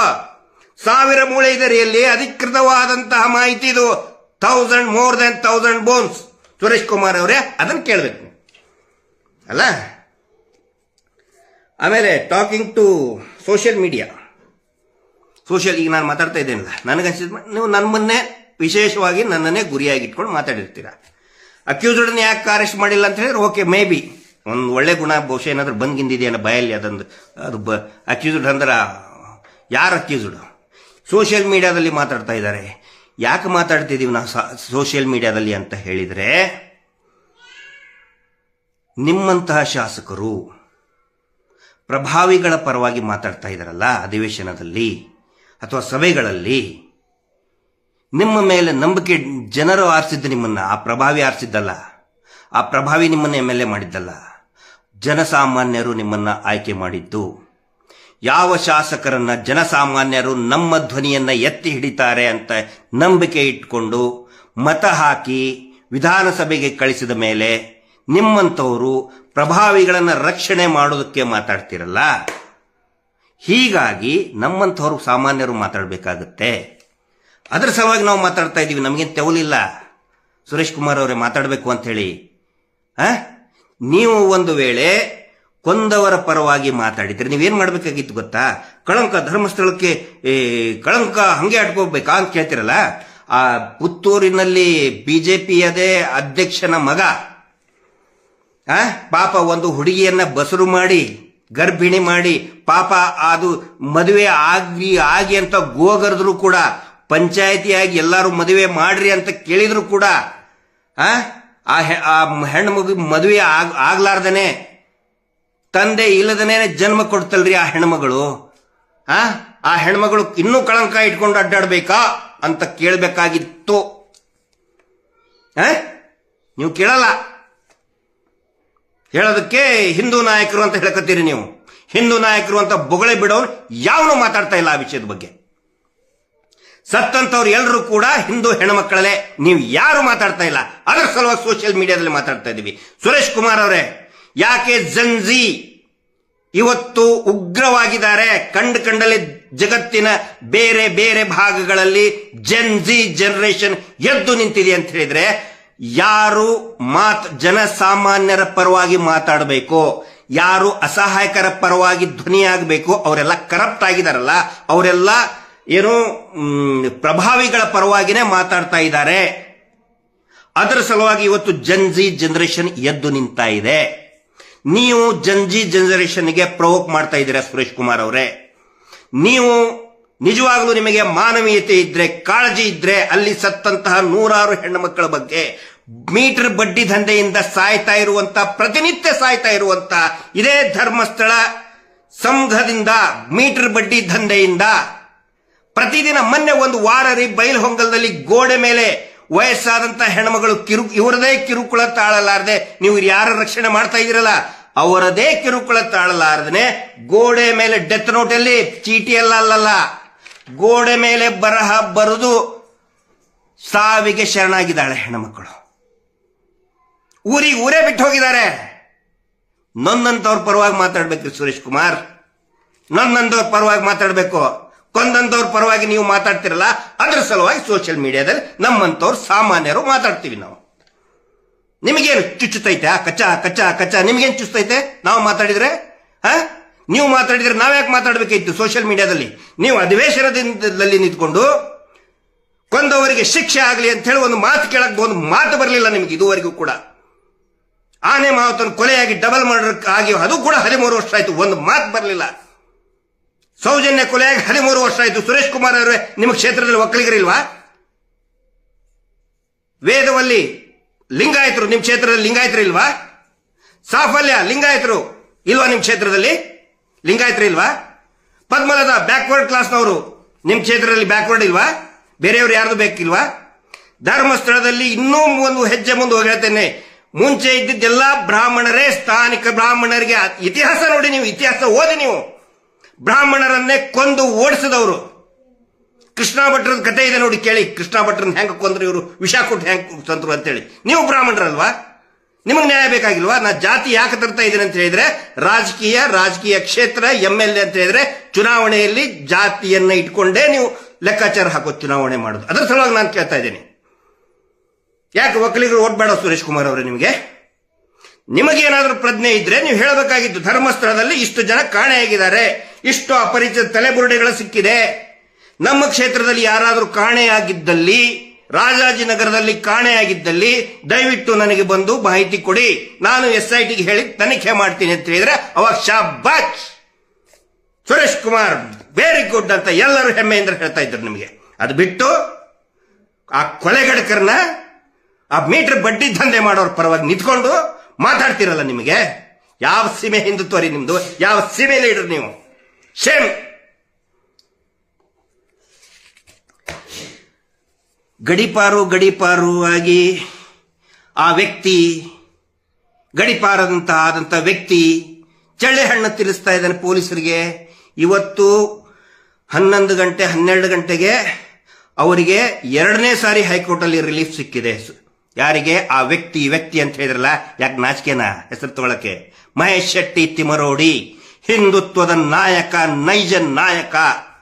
ಸುರೇಶ್ ಕುಮಾರ್ ಅವರ ನಿಮ್ಮ ಮನೆಯಲ್ಲೂ ಕೂಡ RSS ಸಂಸ್ಥಾಪಕರ ಫೋಟೋ ಇರ್ಲಿಕ್ಕಿಲ್ಲ. ನಾನು ನೋಡಿಲ್ಲ, 2-3 ಸರಿ ಬಂದಿದ್ದೀನಿ ಆತ್ಮೀಯರಾಗಿದ್ದಾಗ. ನಿಮ್ಮ ಮನೆಯಲ್ಲೂ ಕೂಡ ಸಂಘದ ಹಿರಿಯರ ಫೋಟೋ ಇರ್ಲಿಕ್ಕಿಲ್ಲ. ಆದರೆ ಮಹೇಶ್ ಶೆಟ್ಟಿ ತಿಮರೋಡಿ ಅವರ ಮನೆಯಲ್ಲಿ ಇವತ್ತಿಗೂ ಕೂಡ ಎಂಟ್ರನ್ಸ್ಗೆ ದೊಡ್ಡ ಹಾಲಲ್ಲಿನೇ ಸಾಲ್ಕ ಸಂಘದ ಪ್ರಮುಖರ ಹೆಸರು ಫೋಟೋ ಹಾಕೊಂಡಿದ್ದಾರೆ. ಅವ್ರ ಹೆಸರು ತಗೊಳಕ್ ಯಾಕ್ರಿ ನಾಚಿಕೆ ನಿಮಗೆ ಸುರೇಶ್ ಕುಮಾರ್ ಅವರೇ? ಮಹೇಶ್ ಶೆಟ್ಟಿ ತಿಮರೋಡಿ ಅವರ ಹೆಸರು ತಗೊಳಕ್ ನಾಚಿಕೆನಾ? ಯಾವ ಬಿಜೆಪಿ ಶಾಸಕರ ಮನೆಯಲ್ಲಿ ಸಂಘದ ಸಂಸ್ಥಾಪಕರು, ಆ ನಂತರ ನಿರಂತರ 3-4 ಸರಸಂಘ ಚಾಲಕರ ಫೋಟೋ ಯಾವ ಬಿಜೆಪಿ ನಾಯಕನ ಮನೆಯಲ್ಲಿದೆ? ಆ ರೆಡ್ಡಿ ಜನಾರ್ದನ್ ರೆಡ್ಡಿ ಮನೆಯಲ್ಲಿದೆಯಾ? ರೀಲ್ಸ್ ಮಾಡ್ತಾರೆ ಕರಿ ಟೋಪಿ ಹಾಕೊಂಡು, ಇದೆಯಾ? ಯಾವ ನಾಯಕರ ಮನೆಯಲ್ಲಿದೆ? ನಾನು ಕೂಡ ಎಷ್ಟೋ ಸಾರಿ ಹೇಳಿದೆ ಅವರಿಗೆ, ಸರ್ ಯಾಕ್ರಿ ಹಾಕ್ದಿರಿ ಇದನ್ನ ಅಂತ ಹೇಳಿ. ಇಲ್ಲ, ನಾನು ಹಾಕೋನೆ. ಅಷ್ಟು ಕಟ್ಟರ್ ಸಂಘದಿಂದ ಬಂದಂತವ್ರು ನಾವಲ್ಲ ಬಿಡಿ. ನಾನು 1 ಸಾರಿ 2 ನಾನು ಕೂಡ ಸಂಘದ ಶಿಕ್ಷಣ ನನಗೂ ಆಗಿದೆ. ಆದರೆ ಮಹೇಶ್ ಶೆಟ್ಟಿ ತಿಮರೋಡಿ ಅವ್ರಿಗಿರುವಷ್ಟು ಕಟ್ಟರ್ವಾದಿ ನಾನು ಖಂಡಿತ ಅಲ್ಲ. ಆದರೆ ಅವರು ವ್ರತ ರೀತಿಯಾಗಿ ಮಾಡ್ತಾ ಇದ್ದಾರೆ ಹಿಂದುತ್ವ ಅಂತ ಹೇಳಿ. ಅವ್ರ ಹೆಸರು ತಗೊಳಕ್ ಯಾಕೆ ನಾಚಿಕೆ ಏನ್ರಿ ನಿಮಗೆ ಸುರೇಶ್ ಕುಮಾರ್ ಅವರೇ? ಗಡೀಪಾರವಾದಂತ ವ್ಯಕ್ತಿ ಪೊಲೀಸರಿಗೆ ಚಳ್ಳೆ ಹಣ್ಣು ತಿನ್ನಿಸ್ತಾ ಇದ್ದಾನಲ್ರಿ ಅಂತ ಕೇಳ್ತಿರಲ್ಲ. ಹೈಕೋರ್ಟ್ನಲ್ಲಿ ಇವತ್ತು ಮಹೇಶ್ ಶೆಟ್ಟಿ ತಿಮರೋಡಿ ಅವರಿಗೆ 2ನೇ ಸಾರಿ ರಿಲೀಫ್, ಅಂದ್ರೆ ಗಡೀಪಾರು ಆದೇಶ ಮಾಡಿದ್ದೇ ಕ್ರಮಬದ್ಧವಾಗಿಲ್ಲ ಅಂತೇಳಿ 2 ಸಾರಿ ಹೇಳಿದೆ ಹೈಕೋರ್ಟ್. 2ನೇ ಸಾರಿ ಇದು. 1ನೇ ಸಾರಿ ಆಯ್ತು, ನೀವು ಮಾಡೋದಾದ್ರೆ ಕರೆಕ್ಟ್ ಆಗಿ ಮಾಡಿ ಅಂತ ಹೇಳ್ತಾರೆ. ಮತ್ತೆ 2ನೇ ಸಾರಿ ನಾವು ಗಡೀಪಾರು. ನಿಜವಾಗಿ ನೀವೆಲ್ಲರೂ ಸೇರಿ ಮಹೇಶ್ ಶೆಟ್ಟಿ ತಿಮರೋಡಿ ಅವರು ಬೆಂಬಲಕ್ಕೆ ನಿಂತ್ಕೋಬೇಕಾಗಿತ್ತು ನೀವು. 2ನೇ ಸಾರಿ ಮತ್ತೆ ಹೇಳಿದೆ, ಇವತ್ತು ಕೂಡ ಹೈಕೋರ್ಟ್ ಹೇಳಿದೆ ಕ್ರಮಬದ್ಧವಾಗಿ ಮಾಡಿಲ್ಲ ಅಂತ ಮತ್ತೆ ಹೇಳಿದೆ. ಮಹೇಶ್ ಶೆಟ್ಟಿ ಚಳ್ಳೆ ಹಣ್ಣ ತಿನ್ನಿಸಿದ್ರ ನಿಮಗೆ? ಪೊಲೀಸರಿಗೆ ಚಳ್ಳೆ ಹಣ್ಣು ತಿನ್ಸಿದ್ರ? ಈ ಮತ್ತು ದಣಿಗಳು ಇಷ್ಟು ವರ್ಷದಿಂದ ಚಳ್ಳೆ ಹಣ್ಣಲ್ಲ, ಕಲ್ಲಂಗಡಿ ಹಣ್ಣು, ಪಪ್ಪಾಳೆ ಹಣ್ಣು, ಆಮೇಲೆ ಇನ್ನೇ ಡ್ರ್ಯಾಗನ್ ಫ್ರೂಟ್, ಕಿವಿ ಫ್ರೂಟ್ ತಿನ್ನಿಸಿ ಮತ್ತೆ ಕಿವಿಗೆ ಹೂ ಇಟ್ಟಿದಾರಲ್ಲ ಪೊಲೀಸರಿಗೆ. ಎಲ್ಲಾ ಕೊಲೆಯಲ್ಲಿ ಕೂಡ ಪರಾರಿಯಾಗಿ ಯಾವ್ದಾವುದೋ ಅಮಾಯಕರನ್ನ ಸೇರಿಸಿ ಅವ್ರಿಗೆ ಶಿಕ್ಷೆ ಕೊಡಿಸಿ ಪಪ್ಪಾಳೆ ಹಣ್ಣು ತಿನ್ನಿಸಿದ್ರು, ಕಲ್ಲಂಗಡಿ ಹಣ್ಣು ತಿನ್ನಿಸಿದ್ರು, ಕಿವಿ ಫ್ರೂಟ್ ತಿನ್ನಿಸಿದ್ರು, ಕಿವಿ ಮೇಲೆ ಹೂನು ಇಟ್ರು, ಪೊಲೀಸರಿಗೆ ಇಟ್ರು, ಸರ್ಕಾರಕ್ಕೂ ಇಟ್ರು. ಈ ಕೊಲೆಗಡಿಕ ಕುಟುಂಬ ಇವರು ಗಡಿಪಾರ ಆದಾಗ ಎಲ್ಲೋ ಒಂದ್ ಕಡೆ ಆರಾಮಾಗಿದ್ರೆ ಚಳ್ಳೆ ಹಣ್ಣು ತಿನ್ನಿಸಿದ್ರು. ನಾಚಿಕೆ ಆಗಲ್ವೇನ್ರಿ ನಿಮಗೆ? ಯಾರ ಪರವಾಗಿ ಮಾತಾಡ್ತಾ ಇದ್ದೀರಿ? ನಿಮ್ಮ ಬಗ್ಗೆ ಎಷ್ಟೋ ಗೌರವ ಇಟ್ಕೊಂಡವ್ರು ನಾವು. ನೀವು ಮಾತಾಡೋದು ಕೇಳಿದ್ರೆ ನಾನು ಒಬ್ಬನೇ ಅಲ್ಲ, ಅನೇಕ ಜನ ನಿಮ್ಮ ಬಗ್ಗೆ ಗೌರವ ಇಟ್ಕೊಂಡಂತವ್ರು ಇವರ ಸುರೇಶ್ ಕುಮಾರ್ ಓ ಅಂತ ಇದ್ದಾರೆ.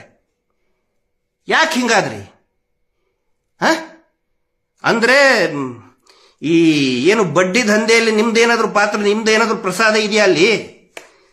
ಸಂಶಯ ಬರ್ತಾ ಇದೆ ನಮಗೆ. ಯಾಕಂದ್ರೆ ಹೇಳ್ತಾ ಇದ್ದಾರೆ, ಯಾಕಂದ್ರೆ ನೀವು ಬಹಳಷ್ಟು ಪ್ರಸಾದ ತಗೊಂಡಿದ್ದೀರಿ ಹಿಂದೆ ಒಂದು ಆ ಕಾಲದಲ್ಲಿ ಅಂತ ಹೇಳಿ. ನಾನು ನೇರವಾಗಿ ಆರೋಪ ಮಾಡ್ತಾ ಇಲ್ಲ. ಯಾಕಂತ ಹೇಳಿದ್ರೆ ಈ ಸಂಘದ ಮೀಟರ್ ಬಡ್ಡಿ ದಂಧೆ ಅಂತ ಹೇಳಿದ್ರೆ ಸ್ವಿಸ್ ಬ್ಯಾಂಕ್ ಆಗಿದೆ. ಭಾರತದಲ್ಲಿರುವಂತಹ ಅನೇಕ ರಾಜಕಾರಣಿಗಳಿಗೆ, ದೊಡ್ಡ ದೊಡ್ಡ ಅಧಿಕಾರಿಗಳಿಗೆ ಸ್ವಿಸ್ ಬ್ಯಾಂಕ್ ಕಪ್ಪು ಹಣವನ್ನ ಇನ್ವೆಸ್ಟ್ ಮಾಡುವಂತಹ, ಶೇಖರಣೆ ಮಾಡುವಂತಹ ಒಂದು ಕೇಂದ್ರನೇ ಈ ಮೀಟರ್ ಬಡ್ಡಿ ದಂಧೆ. ನಿಮ್ದೇನಾದ್ರೂ ಪ್ರಸಾದ ಅದರಲ್ಲಿ ಇದೆಯೇನೋ? ಮತ್ತೆ ಯಾಕಂದ್ರೆ ಎಲ್ಲರಿಗೂ ಹೇಳ್ಬಿಟ್ಟಾರ ಅವರು, ನೀವು ನನ್ನ ರಕ್ಷಣೆ ಮಾಡಿದ್ರೆ ಮಾತ್ರ ವಾಪಸ್ ನಿಮಗೆ, ಇಲ್ಲ ತಂದ್ರೆ ಇಲ್ಲ.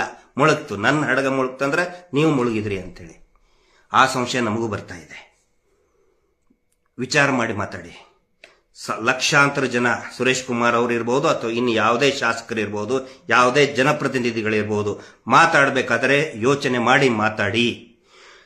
ಈ ಕೊಲೆಗಡ ಕುಟುಂಬಕ್ಕೆ ಏನಾದರೂ ಶಿಕ್ಷೆ ಆದರೆ ಇಡೀ ರಾಜ್ಯ ಸಂಭ್ರಮ ಪಡ್ತದೆ. ಪ್ರತಿಯೊಂದು ಮನೆಯಲ್ಲಿ ಕೂಡ ದೀಪ ಬೆಳಗಿ ಸಂಭ್ರಮ ಪಡ್ತಾರೆ. ಅದು ರಾಜ್ಯ ಸರ್ಕಾರಕ್ಕೆ ಗೊತ್ತಿರಲಿ.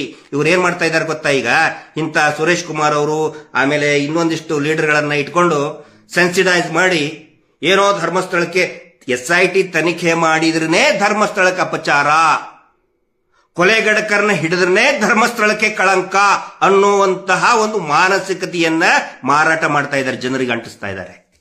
ಧರ್ಮಸ್ಥಳಕ್ಕೆ ಯಾವನು ಯಾಕೆ ಹಿಡ್ಕೊಂಡು ಬರ್ರಿ, ಅವನು ಯಾವನು ಧರ್ಮಸ್ಥಳಕ್ಕೆ ಕಳಂಕ ಮಾಡಿದವನು ನಾವು ನೋಡ್ತೀವಿ, ನಾವೇ ಕೇಸ್ ಹಾಕ್ತೀವಿ ಅವನ ಮೇಲೆ. ಯಾವನ್ರಿ ಅವನು ಧರ್ಮಸ್ಥಳಕ್ಕೆ ಕಳಂಕ ಅಂಟಿಸವನು? ಕಳಂಕ ಇರೋದು ಆ ಕುಟುಂಬದ ಮೇಲೆ. ಇವ್ರು ಏನ್ ಮಾಡ್ತಾ ಇದ್ದಾರೆ ಅಧಿವೇಶನದಲ್ಲಿ, ನಾನು ನೋಡ್ತಾ ಇದ್ದೀನಿ, ಇದು ನಿರಂತರ 3ನೇ ಅಧಿವೇಶನ. SIT ಇದನ್ನ ಆದ್ಮೇಲೆ ಮತ್ತು ಬೇಕು ಅಂತಲೇ ಅದನ್ನ ಜಾರಿಗೆ ತರೋದು. 3ನೇ ಅಧಿವೇಶನ ಇದು. ನಿರಂತರವಾಗಿ ಬೇಕು ಅಂತಲೇ ಅದನ್ನ ಪ್ರವೋಕ್ ಮಾಡೋದು. ಅಯ್ಯೋ ತನಿಖೆ ಮಾಡಿಬಿಟ್ರೆ ಒಂದು ಧರ್ಮಸ್ಥಳಕ್ಕೆ ಅಪಚಾರ ಅಂತ ಹೇಳಿ ಅಯ್ಯೋ ಭಕ್ತರು ಇದನ್ನಾಗ್ಬಿಡ್ತಾರೆ. ಪ್ರತಿಯೊಬ್ಬ ಭಕ್ತರು ಕೂಡ ಖುಷಿ ಪಡ್ತಾರೆ, ಸಂಭ್ರಮ ಪಡ್ತಾರೆ. ಈ ಕೊಲೆಗಡಕ ಕುಟುಂಬವನ್ನ ಅರೆಸ್ಟ್ ಮಾಡಿ ಒಳಗಡೆ ಹಾಕಿದ್ರೆ ಲಕ್ಷಾಂತರ ಕೋಟ್ಯಾಂತರ ಭಕ್ತರು, ಕರ್ನಾಟಕ ರಾಜ್ಯ ದೇಶಾದ್ಯಂತ ಇರುವಂತ ವಿದೇಶದಲ್ಲಿ ಇರ್ತಕ್ಕಂಥ ಪ್ರತಿಯೊಬ್ಬ ಭಕ್ತರು ಕೂಡ ಖುಷಿಯಿಂದ ಸಂಭ್ರಮ ಪಡ್ತಾರೆ ಈ ಕೊಲೆಗಡಕರನ್ನ ಒಳಗಡೆ ಹಾಕಿದ್ರೆ. ಗೊತ್ತಿರಲಿ ಎಲ್ಲರಿಗೂ, ಈ ಸಂಚು ನಡೆಯೋದಿಲ್ಲ. ಸರ್ಕಾರಕ್ಕೂ ಕೂಡ ಗೊತ್ತಿರಲಿ. ಒಂದು ವೇಳೆ ಇದನ್ನೇನಾದ್ರೂ SITಯನ್ನ ಇವರೇನೋ ಪ್ರಶ್ನೆ ಮಾಡ್ತಾ ಇದ್ದಾರೆ, ತನಿಖೆ ನಿಂತುಬಿಟ್ಟು ಅಂತ ಹೇಳಿದ್ರೆ ಸರ್ಕಾರಕ್ಕೂ ಕೂಡ ಅತಿ ದೊಡ್ಡ ಕಳಂಕ ಅನ್ಕೊಳ್ಳುತ್ತೆ. ನಾನು ಅದಕ್ಕೆ ಹೇಳೋದು, ತನಿಖೆ ಸಂಪೂರ್ಣವಾಗಿ ಆಗಲಿ. ವರದಿ ಏನೇನು ಕೊಟ್ಟಿದ್ದೀರಾ ಅದ್ರ ಬಹಿರಂಗ ಮಾಡಲಿ. ಹಿಂದೆ ಉಗ್ರಪ್ಪ ವರದಿ ಅದನ್ನು ಕೂಡ ಮುಚ್ಚಿಟ್ಕೊಂಡ್ಬಿಟ್ರು. CBI ವರದಿ ಅದನ್ನು ಕೂಡ ಮುಚ್ಚಿಟ್ಕೊಂಡ್ಬಿಟ್ರು ಸೌಜನ್ಯ ಪ್ರಕರಣದಲ್ಲಿ. ಈಗ ಈ ವರದಿಯನ್ನ ಯಾಕೆ ಮುಚ್ಚಿಟ್ಕೊಳ್ತಾ ಇದ್ದೀರಿ? ಬಹಿರಂಗ ಮಾಡಿ ಅಂತ ನಾವು ಕೇಳ್ತಾ ಇದೀವಿ ಅದನ್ನ. ಮತ್ತೊಂದು ಪ್ರಮುಖವಾಗಿ, ಈಗ ಇವರು ಏನು ಪ್ರಭಾವಿಗಳಿದಾರಲ್ಲ, ಬಡ್ಡಿ ಪೂಜ್ಯರು, IDBI ಬ್ಯಾಂಕಿದ ಡೈರೆಕ್ಟರ್ ಕೂಡ ಆಗಿದ್ರು ಅವರು. ಆ ಥರ ಆಗುವಂಥ ಪ್ರಯೋಜನ ಇದೆಯಾ ಗೊತ್ತಿಲ್ಲ. ಒಂದು ಕ್ಷೇತ್ರದ ದೇವಸ್ಥಾನದ ಧರ್ಮಾಧಿಕಾರಿಯಾಗಿ, ಫೈನಾನ್ಸ್ ಬಿಸ್ನೆಸ್ನ ಡೈರೆಕ್ಟರ್ ಆಗಿ ಬರ್ತಾ ಇದೆ. ಅಲ್ಲಿ LICದು ಕೂಡ ಸ್ಟೇಕ್ ಇತ್ತು, LICದಲ್ಲಿ ಕೂಡ ಪಾತ್ರ ಇದೆ ಅಂತೇಳಿ ರಾಜ್ಯದ ಉದ್ದಗಲಕ್ಕೂ, including Kasaragod district of Kerala ರಾಜ್ಯದ ಕಾಸರಗೋಡನ್ನ ಒಳಗೊಂಡು ಎಲ್ಲೆಲ್ಲಿ ಇವರು LIC ಪಾಲಿಸಿ ಅಂತೇಳಿ ದುಡ್ಡು ಎತ್ತಿದ್ದಾರೆ, ಎಲ್ಲ ಫೇಕ್ LIC ಪಾಲಿಸಿಗಳನ್ನೇ ಕೊಟ್ಟಿದ್ದಾರೆ.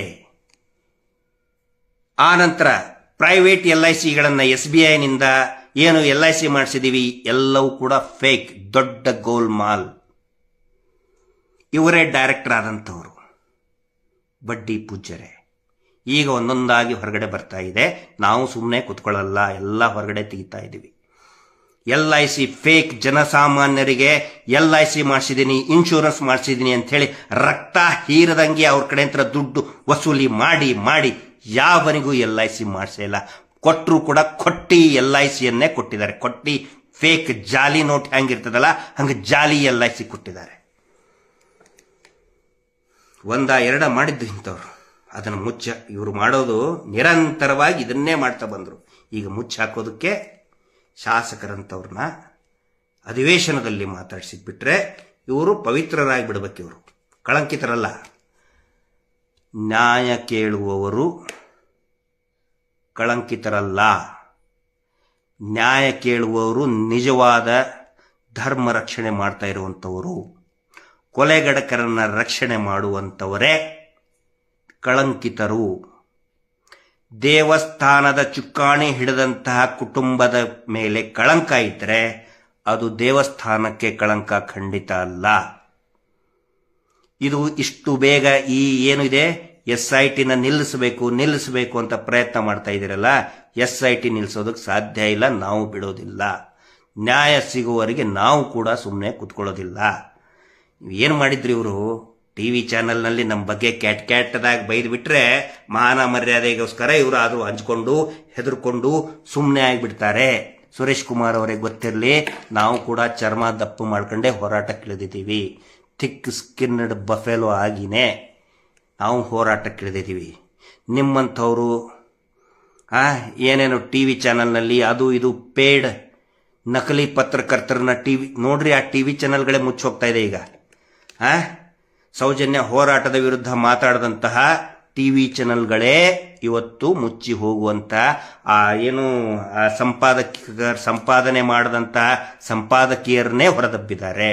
ಆ TV ಚಾನೆಲ್ಗಳೇ ಹೋಗ್ತಾ ಇದೆ. ಸುರೇಶ್ ಕುಮಾರ್ ಅವರೇ, ದಯವಿಟ್ಟು ಮಾತಾಡಬೇಕಾದ್ರೆ ಅರ್ಥಗರ್ಭಿತವಾಗಿ ಮಾತಾಡಿ, ಇಲ್ಲ ಅಂತಂದ್ರೆ ಸುಮ್ಮನೆ ಕೂತ್ಕೊಂಡ್ಬಿಡಿ. ತಮ್ಮೆಲ್ಲರ ಒಂದು ಸಹಕಾರ, ಎಲ್ಲ ಜನಸಾಮಾನ್ಯರ ಸಹಕಾರ ಈ ಒಂದು ಹೋರಾಟಕ್ಕೆ ಇರಲಿ. ಮತ್ತೆ ಈ ನಾನು ಮಾತಾಡಿದನ್ನ ಯಾರು ಬೇಕಾದರೂ ಕೂಡ without any copyright restrictions ಇದನ್ನು ಪ್ರಸಾರ ಮಾಡಬಹುದು. ಯಾವುದೇ ರಿಸ್ಟ್ರಿಕ್ಷನ್ಸ್ ಇಲ್ಲ. ದಯವಿಟ್ಟು ಜಾಗೃತರಾಗಿರಿ. ಎಲ್ಲ ಜನಸಾಮಾನ್ಯರಿಗೂ ನಾನು ವಿನಂತಿ ಮಾಡ್ಕೊಳ್ತಾ ಇದ್ದೀನಿ. ದಯವಿಟ್ಟು ಯೂಟ್ಯೂಬ್ಗಳಿಗೆ ಬೆಂಬಲ ಕೊಡಿ. ಸತ್ಯವನ್ನು ಹೇಳುವಂತಹ, ವಿಶ್ಲೇಷಣೆ ಮಾಡುವಂತಹ ಯೂಟ್ಯೂಬ್ಗಳಿಗೆ ಮತ್ತು ಸ್ಥಳೀಯ ಪತ್ರಿಕೆಗಳಿಗೆ, ಚಿಕ್ಕ ಚಿಕ್ಕ ಪತ್ರಿಕೆಗಳಿಗೆ, ವೆಬ್ ಪೇಪರ್ಗಳಿಗೆ ದಯವಿಟ್ಟು ಬೆಂಬಲವನ್ನು ಕೊಡಿ ಅಂತ ಹೇಳ್ತಾ, ಸೌಜನ್ಯ ಹೋರಾಟದಲ್ಲಿ ಎಲ್ಲರೂ ಕೂಡ ಪಾಲ್ಗೊಳ್ಳಿ ಅಂತ ಹೇಳ್ತಾ ಈ ಲೈವ್ ಅನ್ನು ಮುಗಿಸ್ತಾ ಇದ್ದೀನಿ. Justice for Soujanya. ನಮಸ್ತೆ. ಇದಕ್ಕೆ SIT ಮಾಡ್ಬಿಟ್ರು. ದಿನೇಶ್ ಗುಂಡೂರಾವ್ ಹೇಳಿದ್ರು ನಮ್ಗೆ ಯಾರಿಗೂ ಕೂಡ ಮಾಡಬೇಕು ಅಂತ ಇಷ್ಟ ಇರಲಿಲ್ಲ, ಕೆಲವು ನಿಯೋಗಗಳು ಬಂದು ಒತ್ತಡ ತಂದು ಅದಕ್ಕೋಸ್ಕರ ನಾವು ಮಾಡಿದೀವಿ ಅಂತ.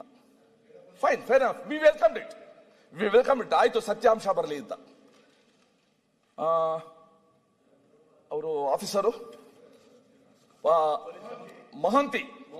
ಮೊಹಂತಿಯವರ ನೇತೃತ್ವದಲ್ಲಿ ನೀವು ಒಂದು ಕಮಿಟಿ ಮಾಡಿದ್ರಿ.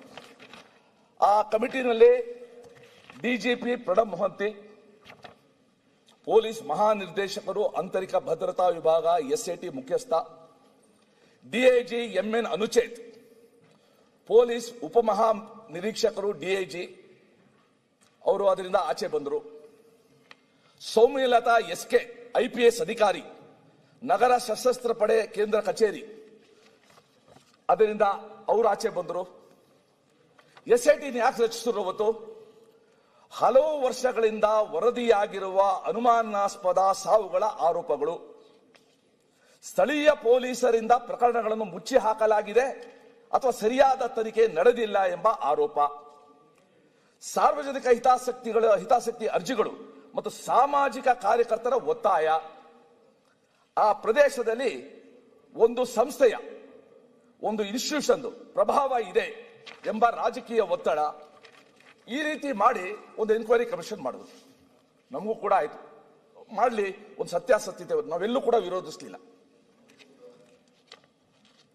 ಇನ್ನೊಂದು ಹೆಜ್ಜೆ ಮುಂತಾಯಿತು. ಧರ್ಮಸ್ಥಳದಂತಹ ಅತಿ ಸಂವೇದನಾಶೀಲ ಪ್ರಭಾವಶಾಲಿ ಪ್ರಕರಣದಲ್ಲಿ ಸಾಮಾನ್ಯ ಪೊಲೀಸ್ ತನಿಖೆಯಿಂದ ಸಾರ್ವಜನಿಕ ನಂಬಿಕೆ ಮೂಡದು ಎಂಬುದು ರಾಜ್ಯ ಸರ್ಕಾರದ ವಾದ ಆಗಿತ್ತು.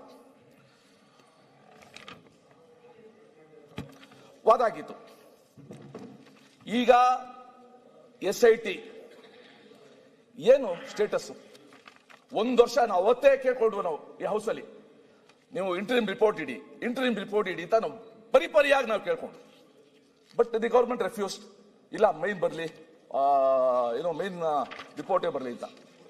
ಈಗ ಸನ್ಮಾನ್ಯ ಸಭಾಧ್ಯಕ್ಷರೇ, ಒಂದು ನಿಮಿಷ.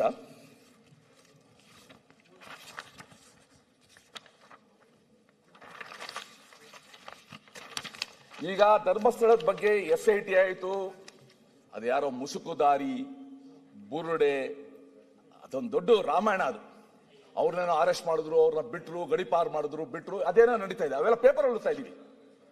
ಆದ್ರೆ ಸರ್ಕಾರ ರಚಿಸಿದ SIT ರಿಪೋರ್ಟ್ ಏನು, ಯಾಕೆ ಇನ್ನೂ ಕೂಡ ಬಂದಿಲ್ಲ? ಯಾಕಂದ್ರೆ ಇಡೀ ಜನ ಸಮುದಾಯದಲ್ಲೇ ಒಂದು ಶ್ರದ್ಧಾ ಕೇಂದ್ರದ ಬಗ್ಗೆ ಶಂಕೆ ಬರಂಗೆ, ಅಪನಂಬಿಕೆ ಬರಂಗೆ ನಾನು ನೋಡಿದ್ದೀನಿ. ಅದು ಒಂದು ಹೇಳ್ಕೊಂಡ್ರು, ಧರ್ಮಸ್ಥಳಕ್ಕೆ ಹೋಗೋ ಜನ ಸಂಖ್ಯೆನೇ ಕಡಿಮೆ ಆಗ್ಬಿಟ್ಟಿದೆ ಅಂತ ಹೆಮ್ಮೆಯಿಂದ ಹೇಳ್ಕೊಂಡ್ರು. ಸರ್, ನಾವು ಒಂದು ಹೇಳ್ತೀವಿ ಸರ್, ಯಾರೂ ಇಲ್ಲದೆ ಇರೋರಿಗೆ ಧರ್ಮಸ್ಥಳ ಅನ್ನೋದು ಒಂದು ಭರವಸೆ ಕೇಂದ್ರ, ನಂಬಿಕೆ ಕೇಂದ್ರ. ಇದೇನಪ್ಪ ನಮ್ಮ ಮಂಜಣ್ಣ ಅಂತ, ಮಂಜಪ್ಪ ಇದ್ದಾರೆ ಅಂತ. ಆ ನಂಬಿಕೆನೇ ಛಿದ್ರ ಮಾಡಕ್ ಹೊರಟ್ರಲ್ಲ ಇವರು. ಅದ್ರ ಬಗ್ಗೆ SIT ಮಾಡಿದ್ರಲ್ಲ, wares the report? What has happen?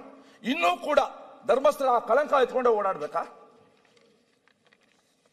ಗಡಿಪಾರು ಆದ ಆ ವ್ಯಕ್ತಿ ಅದೇ ಬೆಳ್ತಂಗಡಿ ಪೊಲೀಸರಿಗೆ ಇವತ್ತು ಕೂಡ ಚಳ್ಳೆಯನ್ನೇ ತೀರಿಸ್ತಾ ಇದ್ದಾರೆ. ಸುಪ್ರೀಂ ಕೋರ್ಟ್ ಹೋಗಿತ್ತಿದ್ದು. ಸುಪ್ರೀಂ ಕೋರ್ಟ್ ಅಲ್ಲಿ ಜಡ್ಜ್ ಹೇಳಿದ್ರು, ಇದು PIL ಅಲ್ಲ, ಇದು ಪಬ್ಲಿಕ್ ಇಂಟ್ರೆಸ್ಟ್ ಲಿಟಿಗೇಷನ್ ಅಲ್ಲ, ಇದು ಪೈಸಾ ವಸೂಲ್ ಲಿಟಿಗೇಷನ್ ಅಂತ. ನಾನು ಹೇಳ್ತಾ ಇರೋದಲ್ಲ, ಸುಪ್ರೀಂ ಕೋರ್ಟ್ ಹೇಳಿರೋದು ಪೈಸಾ ವಸೂಲ್ ಲಿಟಿಗೇಷನ್ ಅಂತ. ಅದನ್ನ ಮಾಡುವಾಗ ಕನಿಷ್ಠ ವಿವೇಚನೆ ನೋಡಿಕೊಂಡು, ರಾಜ್ಯದ ಭಾವನೆ ನೋಡಿಕೊಂಡು ಸರ್ಕಾರ ಮುಂದೆ ಹೆಜ್ಜೆ ಇಡಬೇಕಾಗಿತ್ತು. ಅವ್ರು ಮಾಡಲಿಲ್ಲ. ಈಗ ನಿಮ್ಮ ಸಲಹೆ ಏನು? ಅದೇ ಹೇಳ್ತೀನಿ, ರಿಪೋರ್ಟ್ ಹಿಡಿ ಅಂತ. ನೀವು ಸರ್, ನಿಮ್ದು ಸ್ಕೂಟರ್ ಯಾವುದು ಮುಂಚೆ ಓಡಿಸ್ತಾ ಇದ್ದೀವಿ? ಅಲ್ಲ, ಯಾವುದು ಗೇರ್ಲೆಸ್? ಅಲ್ಲ, ನಾವೆಲ್ಲ ಗೇರ್ ಇರೋದು ಸ್ಕೂಟರ್, ಫಸ್ಟ್ ಗೇರು, ಸೆಕೆಂಡ್ ಗೇರು, ಥರ್ಡ್ ಗೇರ್, ಫೋರ್ತ್ ಗೇರ್ ಆಗ್ತಾ ಇದ್ವು.